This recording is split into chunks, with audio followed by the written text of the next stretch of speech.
Welcome to a series called the Book of Enoch, where we're going through the Book of Enoch verse by verse, because the Book of Enoch is our best insight into the days of Noah.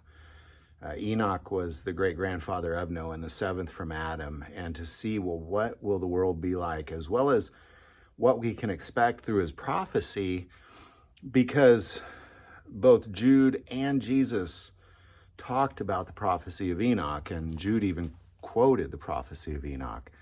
So it's important that we go through it. Now, as I was very prayerful about going through this book, God called me to do it from a cave.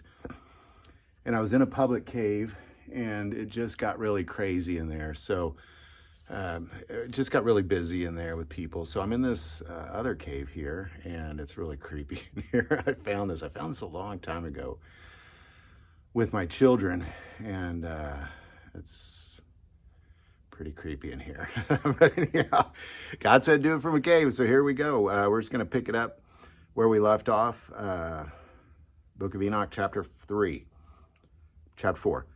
And again observe ye all the days of summer, how the sun is above the earth over against it, and you seek shade and shelter by reason of the heat of the sun, and the earth also burns with growing heat. And so you cannot tread on the earth or on a rock by reason of its heat. Observe ye how the trees cover themselves with green leaves and bear fruits. Wherefore give ye heed, and know with regard to all his works, and recognize how he that liveth forever hath made them so. And all his works go on, thus from year to year forever. And all the tasks which they accomplish for him and their tasks change not. But according as God hath ordained, so is it done. Now, I want to kind of pause there for a second. We're going to keep going on this episode, but ultimately what Enoch's getting at is that God created this world, and it's not going to change. We talked about this in the Revelation series.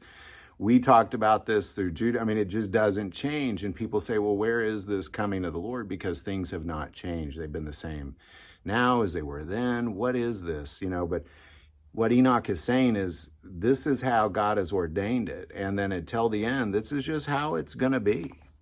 All right, we'll keep going. And behold how the sea and the rivers in like manner accomplish and change not their task from his commandments. But ye have not been steadfast, nor done the commandments of the Lord.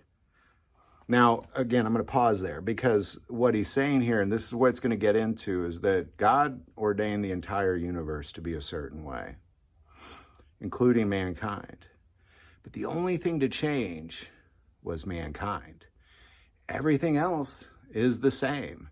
Summer, winter, spring, fall, heat, cold, rain, dry. It just repeats. The trees grow leaves, and they shed their leaves. Then the flowers bloom flowers, and then they wilter. And it just repeats. But it is humans that have changed, and it's humans that have this ability to change the things around them as well. So we'll just keep going. But just keep that thought in mind as we continue on. But ye have turned away and spoken proud and hard words with your impure mouths against his greatness. O ye hard-hearted, ye shall find no peace. Therefore shall ye execrate your days, and the years of your life shall perish, and the years of your destruction shall be multiplied in eternal execration. And ye shall find no mercy.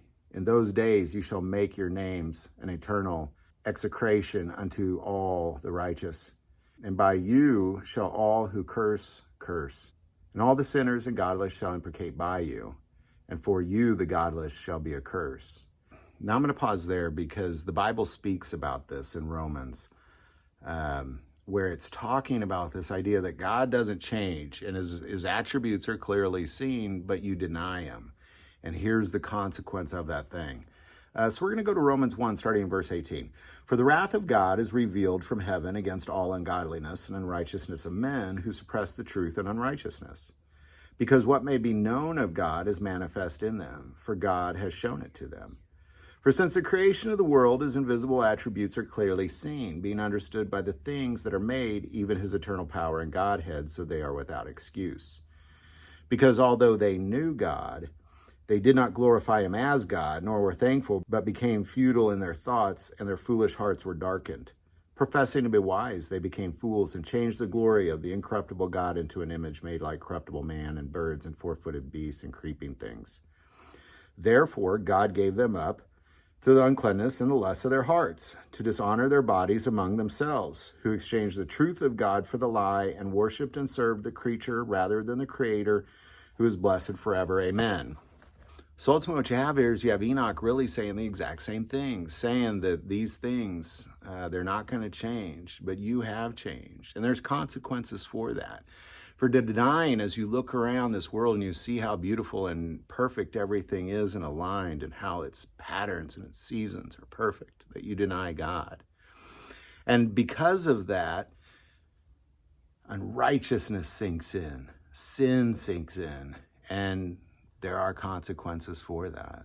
So any thoughts or insight on this, definitely list that below. We're just going to keep digging through the book of Enoch. Welcome and keep on joining us.